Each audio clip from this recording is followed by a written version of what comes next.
Hello student, welcome once again to my YouTube chemistry channel Amazing Chemistry Classes, and I am an educator Dr. Rohit Chakravarti and senior scientist by profession. So today I have come with a new video of haloalkanes and haloarenes. Already I have uploaded multiple video on this topic, but I found that there are certain topics which I have not covered up, so I have decided to make one more video on this. So let's start with this video. First, we talk about the classification of haloalkanes. So, as we all know, already discussed that mono, di, tri, or polyhalo compounds are actually available, and we know about these compounds. Those compounds which contain only one halogen group are known as monohaloalkanes. Those which contain two halo groups are known as dihaloalkanes. So let me read out what I have written over here, that haloalkanes may be classified as mono, di, or polyhalogen. And poly we consider like tri, tetra, penta compounds, depending on whether they contain one, two, or more halogen atom in their structures. So here I have given the few structures like monohaloalkane, then dihaloalkanes, then trihaloalkanes. Similarly, in aromatic compounds, you can see like chlorobenzene, dichlorobenzene, trichlorobenzene, or difluoro, trifluoro. Similarly, any halo group can be present on aromatic as well as on your aliphatic compounds also. So accordingly, we will classify those compounds depending upon the number of halogen groups available. Moving on to the classification of haloalkanes, monohaloalkanes may be further classified according to the hybridization of the carbon atom to which the halogen is attached. Actually, what happened, if you see, like if I talk about a hydrocarbon CH4 methane के बारे में हम बात करते हैं, तो generally जब halogen group आते हैं, so one hydrogen has to be replace, so it has to be CH3Cl और C2H5Cl. तो क्या होता है कि it is singly bonded, there is only single bond, no double bond is present. So compound containing sp3 hybridized in which there is single bond, compound containing halogen bond having double bond, that is sp2 hybridized. So talking about compound containing sp3 Cl bond, so in this class of haloalkanes the chloro group is attached to an sp3 hybridized carbon atom of an alkyl group, and they are further classified as primary, secondary, or tertiary alkyl halides. So in these three type of haloalkanes, the chloro group is attached to the primary, secondary, and tertiary carbon atom respectively as depicted below. As you guys can see, I have mentioned over here primary, secondary, and tertiary carbon. Primary, there is only one methyl group. On secondary there are two methyl group, and on tertiary we have three methyl group. So accordingly we will classify as primary, secondary, and tertiary haloalkanes, because the carbon is attached to one methyl group, that is considered as primary or 1 degree, and the chloro group which is attached to the carbon atom on which there are already two methyl groups, so that is considered as secondary और 2 degree. और जिस carbon के ऊपर already से 3 methyl group present है और उसके साथ जब क्लोरो ग्रुप अटैच हो रहा है, so that carbon is known as tertiary group, and this is known as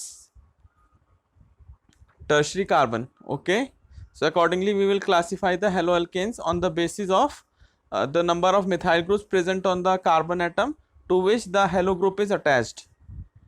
Now moving on to the next one, that is compound containing sp3 Cl bond, allylic haloalkanes. Already I discussed in my previous video about the what are allylic compounds. Here you can see there is CH2 double bond CH.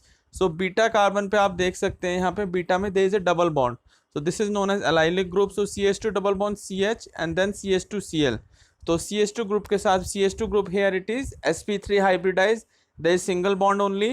So what I have written over here, that allylic haloalkanes, in these haloalkanes the Cl group is attached to the sp3 hybridized carbon next to the carbon carbon double bond, that is on allylic carbon. Okay, moving on to the next one.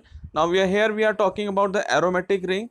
So benzylic haloalkane, as we all know, benzylic हम किसको बोलते हैं, benzylic जब C6H5CH2 होता है, so that is known as benzyl. Okay, benzyl group. तो यहाँ पे क्या होगा, C6H5CH3 को हम टॉलवीन बोलते हैं, टॉलवीन में से CH3 ग्रुप में से एक हाइड्रोजन रिप्लेस होकर हेलोजन ग्रुप आ जाएगा, so that is known as benzylic haloalkane. बच्चों थोड़ा सा आप समझिए जो मैं बोल रहा हूँ, फोकस कीजिएगा.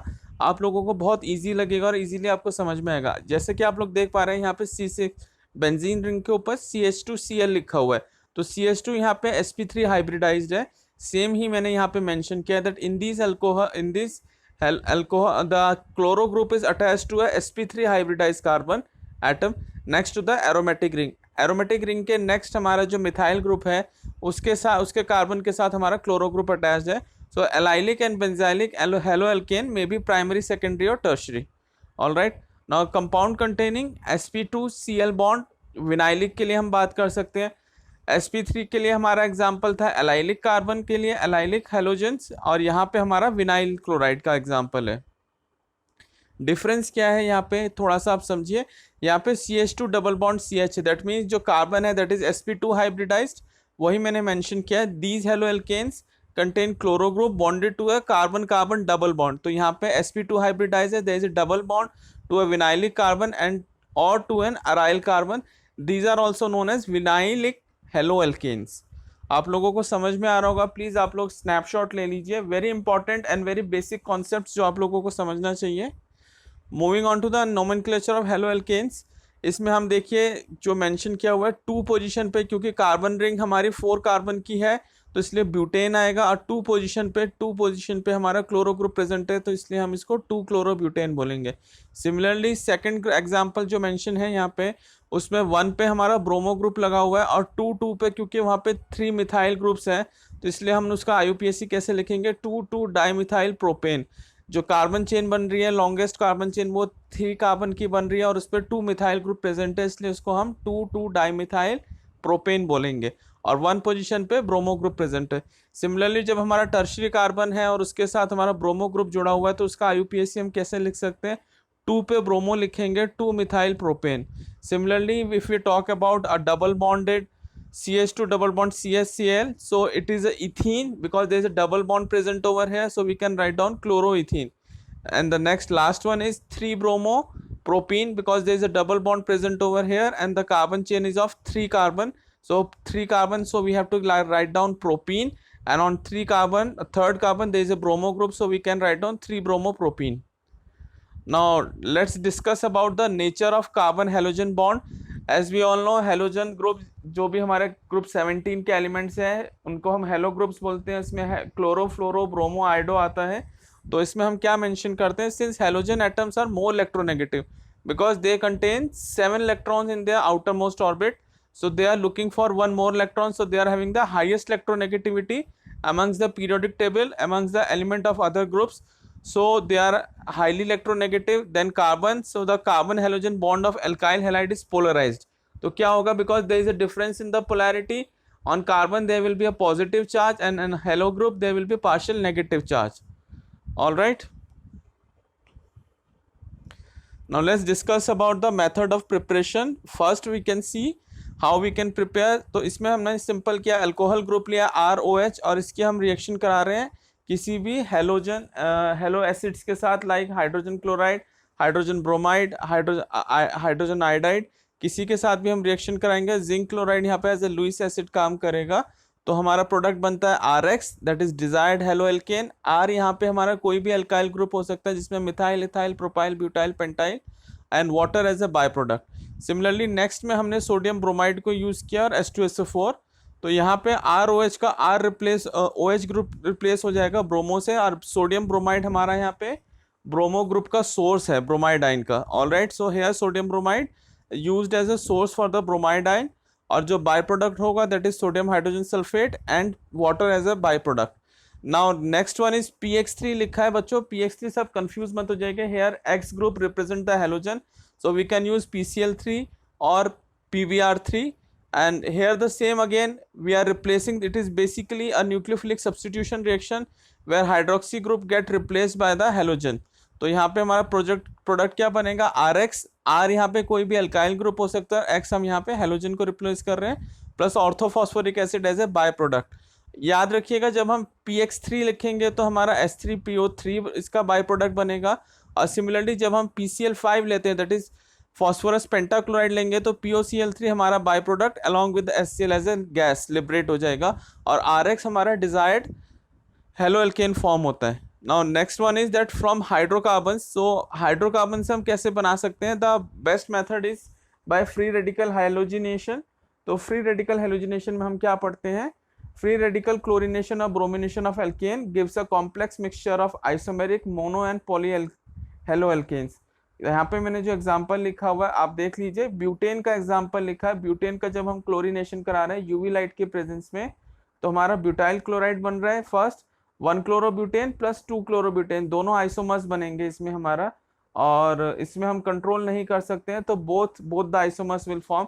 Only difference is the position of chloro on first product, that is on the first carbon. So हम 1 क्लोरोब्यूटेन बोलेंगे, दूसरे में 2 chlorobutane.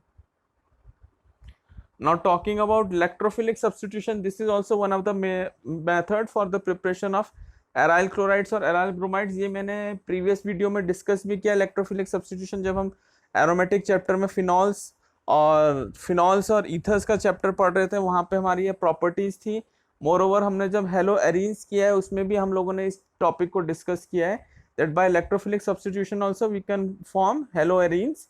So aryl chloride and bromides can be easily prepared by electrophilic substitution of arenes with chlorine and bromine respectively in the presence of Lewis acid. Catalyst, यहाँ पे Lewis acid की बात करें, मैं आपको एग्जांपल बताना चाहूँगा, जैसे कि zinc chloride, iron chloride, aluminium chloride, ये हमारे ऐसे लुइस एसिड वर्क करते हैं. हेयर द रिएक्शन स्कीम्स दी हुई हैं आपको, जैसे कि आप लोग देख सकते हैं. अगर ऑलरेडी यहाँ पे हमारा इलेक्ट्रोफिलिक सब्स्टिट्यूशन होगा, सपोज क्लोरोबेंजीन ऑलरेडी है, इसमें अगर कोई इलेक्ट्रोफाइल आएगा, because chlorobenzene activate the ring, because chloro क्या है, ये इलेक्ट्रॉन डोनेटिंग ग्रुप होता, इलेक्ट्रॉन विड्रॉइंग ग्रुप होता है, तो ये ऑर्थो और पैरा पोजिशन पे ही इस पे सब्स्टिट्यूशन होता है. But the major product formation will always be para. बच्चों हमेशा याद रखना, जब भी कोई हेलोजन ग्रुप प्रेजेंट है तो इसमें ऑर्थो एंड पैरा डेरिवेटिव ही बनते हैं. मोर ओवर इसमें जो टेंडेंसी होती है, major product will always be para position, because इसमें सिमेट्री होती है. whereas if we talk about ortho position, ortho derivative, there is no symmetry, so the product formation will always be lesser than your para derivative. Again very important reaction, name reaction, Sandmeyer's reaction यहाँ पे हम discuss करेंगे. Sandmeyer's reaction में क्या होता है, पहले diazotization होगा. so first reaction is aniline reacts with sodium nitrite, results in the formation of benzene diazonium, बोरोफ्लोरेट लिखा हुआ है, ठीक है, डाइजोनियम सॉल्ट बनेगा. उसके बाद इसमें हम दो तरह से रिएक्शन करा सकते हैं. फर्स्ट आप देख रहे होगे 70% HF यहाँ पे यूज किया along with pyridine as a base, results in the formation of fluorobenzene. और सेकेंडली इसको अगर हम सिलिकॉन डाइऑक्साइड के साथ हीट करेंगे लाइट की प्रेजेंस में, तो भी हमारा सेम कंपाउंड बनेगा, नाइट्रोजन प्लस बोरॉन फ्लोराइड हमारे बाय प्रोडक्ट निकल के आएंगे. And this is the name reaction, very important, Sandmeyer's reaction बोलते हैं. इसमें डाइजोटाइजेशन के बाद हम इसमें डाइजोनियम सॉल्ट के साथ रिएक्शन कराते हैं और result in the formation of hello arenes.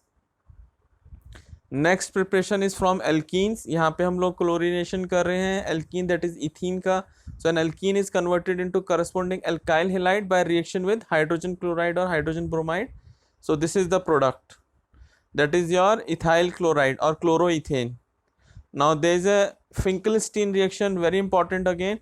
Alkyl iodides are often prepared by the reaction of alkyl chloride or alkyl bromide with sodium iodide. Basically इसमें हमारे halogen replace हो रहे हैं. So RX जो हमने लिखा है, it will be replaced, the halo group X will be replaced by iodo group.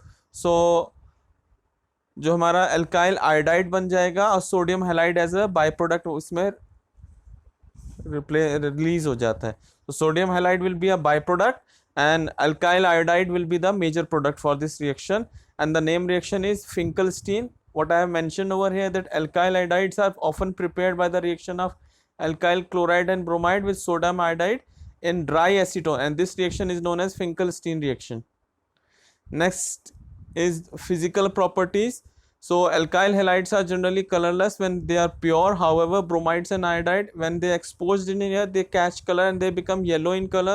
Many volatile halogen compounds have sweet smell, and the lower members are gases at room temperature and the higher members are liquid at solid.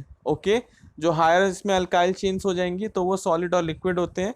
Lower जितने भी होते हैं they are normally gaseous in nature, and the haloalkanes are very slightly soluble in water, and they are generally soluble in organic solvents like ether and ester solvents. Now let's talk about the chemical reaction. The reaction of haloalkanes may be divided into two following categories, that is nucleophilic substitution, elimination reaction, and reaction with metal. So first we will talk about nucleophilic substitution reaction. Here what happened, the nucleophile will attack on the carbon halogen bond. So there is a polarizability, or there is a partial positive charge on the carbon atom and partial negative, because halogen will always a electronegative atom. So nucleophile will attack on this carbon and there will be a new bond formation, and the X will be considered as a leaving group. तो यहाँ पे हमने X का जो दिया है उसमें OHCN. So this reaction can take place in two different mechanism. मैंने आप लोगों को जब हेलोएरीन और हेलोएल्केन्स का चैप्टर कराया था उसमें SN1 SN2 मैकेनिज्म भी कराया था. So let's discuss here once again. यहाँ पे आप देख पा रहे होंगे SN2 मैकेनिज्म में मैंने हमेशा बताया there is always formation of a transition state. So here you can see hydroxy ion, it actually attacks on it, so there will be a transition bond formation between OH and carbon, and after that what happen in the next step, there is a bromo group get replaced, so it is a leaving group. Bromo anion will be leave, so it will leave as a bromide ion, and OH will form a bond, so there is a transition state formation. This kind of reaction mechanism is known as SN2 mechanism. Through SN2 this reaction will happen. Okay, moving on to the next slide. बच्चों आप लोगों को समझ में, I hope आप लोगों को समझ में आया होगा. इसमें कुछ भी नहीं है, बेसिकली ट्रांजिशन स्टेट फॉर्मेशन है और OH as a nucleophile attack कर रहा है कार्बन के ऊपर, because there is a partial positive charge, so transition state will form along with a negative charge overall, and bromo group will leave, results in the formation of ethanol.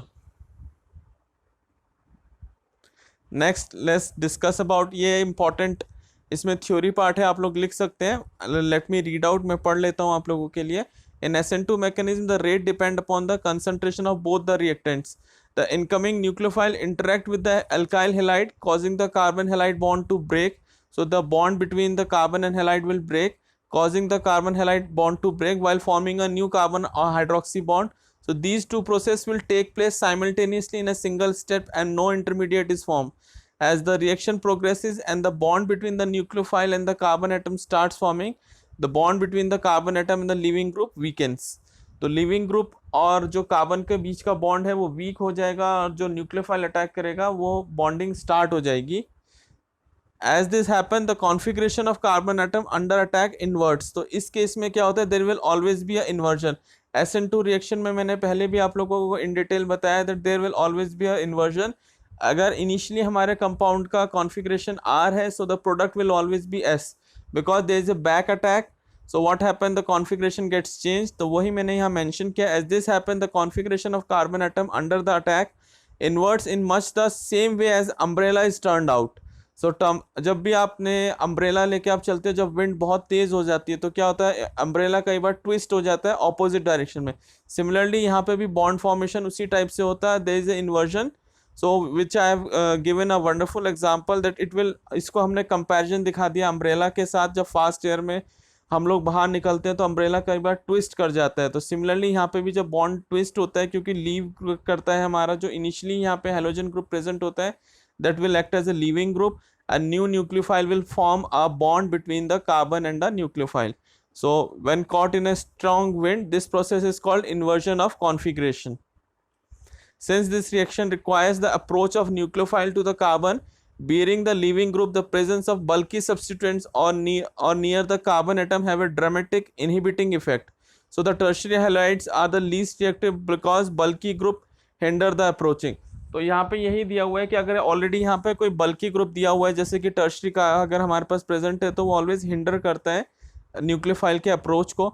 दस the order of reactivity through SN2 mechanism जब भी होगा, उसमें order of reactivity किसकी होगी, सबसे fissile जो होगी रिएक्शन हमारी, वो प्राइमरी हेलाइड की होगी, देन सेकेंडरी हेलाइड की होगी, देन टर्शरी हेलाइड की होगी. क्योंकि न्यूक्लियोफाइल का जो अटैक है उसको हिंडर करते हैं हमारे tertiary carbon, because bulky group present होते हैं, इसलिए प्राइमरी कार्बन में इजीली हमारा SN2 रिएक्शन मैकेनिज्म हो जाता है. However if you talk about the tertiary carbon, tertiary halides, तो उसमें हमारा ये हिंडर करता है and the reaction rate will be very slow और इट विल नॉट हैपन. यहाँ पे मैंने थ्रू आपको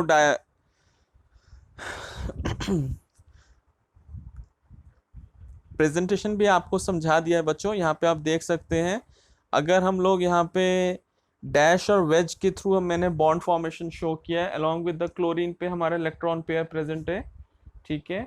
सो in this way this will happen. Most reactive हमारा CH3Cl होगा और लीस्ट रिएक्टिव हमारा टर्शरी कार्बन होगा, ट्राईमिथाइल, क्योंकि उसमें ऑलरेडी मिथाइल ग्रुप हमारे 3 हैं। तो आप कंपैरिजन देख सकते हैं, जो मोस्ट रिएक्टिव है there is only there are 3 hydrogen group present on the carbon atom to which the halogen group is attached. However, if we talk about the least one on that carbon atom, इस पे हमारे 3 methyl group है, so there is a hindrance because there is a bulkiness on the group which results in the actually lowers the or slow down the attack of the nucleophile. So reactivity order will be in this way: primary, then secondary, and then tertiary. So tertiary will be the least reactive. Now substitution reaction through SN1 unimolecular mechanism. तो SN1 हम एक बार देख लेते हैं SN1 में क्या होता है। SN2 अभी हमने पढ़ लिया, there will be inversion and there is a attack and there is no intermediate formation. However, if we talk about SN1, तो इसमें कैसे होता है हमारी reaction proceed in SN1 reaction are generally carried out in a polar protic solvent. Polar protic में हम लोग like water, alcohol, acetic acid. So the reaction between tertiary butyl bromide and hydroxide ion, tertiary butyl alcohol, and follows the first order kinetics. इसमें हमारा कौन सा order kinetics follow होता है? First order. Similarly इसमें भी वही हमारा ब्रोमो ग्रुप हटता है और CH3 होता है, टर्शरी कार्बन हमारा यहाँ पे टर्शरी कार्बोकेटाइन फॉर्म होगा और उसके बाद टर्शरी कार्बोकेटाइन पे हाइड्रोक्सी ग्रुप आ जाएगा, bromo will leave. So what would be the reaction mechanism? Let me read out, फिर मैं आप लोगों को समझाऊंगा. मैं आपके लिए पढ़ रहा हूँ एक बार, आप लोग प्लीज इसका स्नैपशॉट लीजिए और समझिए कि मैं क्या बताना चाह रहा हूँ आपको. It occurs in 2 step. इसमें 2 स्टेप्स होते हैं. First step, the polarize CBr bond undergo slow cleavage. C carbon और ब्रोमो के बीच में जो बॉन्ड है वो क्लीव करेगा टू प्रोड्यूस अ कार्बोकेटाइन. जैसे कि आप रिएक्शन में देख सकते हैं यहाँ पे पहले कार्बोकेटाइन फॉर्म हुआ बिकॉज ब्रोमो एनायन हमारा will leave. So bromide ion जब लीव करेगा it will carry the negative charge, lone pair लेके ये बाहर निकल जाएगा. So they will be a partial positive charge will be form on the carbon with 3 methyl group. So this is the first stage. The carbocation thus form is then attacked by the nucleophile. Then in the second step there will be an attack by the nucleophile to complete the substitution reaction. So this is the difference between the SN1 and SN2. SN2 में जबकि इस तरह का कोई भी carbocation formation नहीं होता, there is only transition state. However, if we talk about SN1, इसमें फर्स्ट हमारा कार्बोकेटाइन फॉर्मेशन हो रहा है, देन सेकंड स्टेप में हमारा न्यूक्लियोफाइल का अटैक है. So first step will always be the slowest one. What I have written over here that the step 1 is the slowest and reversible since the rate of reaction depends upon the slowest step. The rate of reaction depends only on the concentration of alkyl halide and not on the concentration of hydroxide ion. Further, the greater the stability of carbocation, greater will be its ease of formation from the alkyl halide and faster will be the rate of reaction. ठीक है बच्चों, आप लोगों को समझ में आ रहा होगा. फर्स्ट स्टेप हमारा स्लोवेस्ट होता है, इसीलिए इसको हम रेट डिटरमाइनिंग स्टेप भी बोलते हैं. The rate of reaction depend upon the slowest step and the rate of reaction depend upon the concentration of the alkyl halide. Initially हमारा कंसंट्रेशन ऑफ एल्काइल हैलाइड ज़्यादा होगा and once the reaction proceed gradually the concentration gets down. Nucleophile के concentration के ऊपर हमारा rate of reaction depend नहीं करेगा. Rate of reaction will depend only on the alkyl halide concentration. Second point is greater the stability of the carbocation, greater will be the ease of the formation of alkyl halide. जितना हमारा carbocation stable होगा उतना ही हमारा alkyl halide बनने में easily होगा. तो यहाँ पे हमारा जो स्टेबिलिटी ऑर्डर है मैं आपको पढ़ के बताता हूँ. And faster will be the rate of reaction in case of alkyl halide. 3 degree alkyl halide undergo SN1 reaction very fast. यहाँ पे हमारा 3 degree that is the tertiary halide will underwent this reaction very fast because of the high stability of 3 degree carbocation. क्योंकि यहाँ पे हमारा 3 degree carbocation ज़्यादा stable होता है तो टर्शरी हैलाइड इसमें हमारा जो अल्काइल हैलाइड जो रिएक्शन होगी वो टर्शरी कार्बन पे फास्ट होगी then your secondary and primary. तो ये हमारा रिवर्स होता है SN1 के रिस्पेक्ट में. Now next topic is your stereochemical aspects of nucleophilic substitution reaction. बच्चों ये मैं आपको अब नेक्स्ट वीडियो में डिस्कस करेंगे. आई होप इतना आप लोगों को पहले पढ़ लेना चाहिए. वीडियो को 2 बार आप लोग पढ़िए, इसके नोट्स बनाइए, then I will discuss about rest of the topic.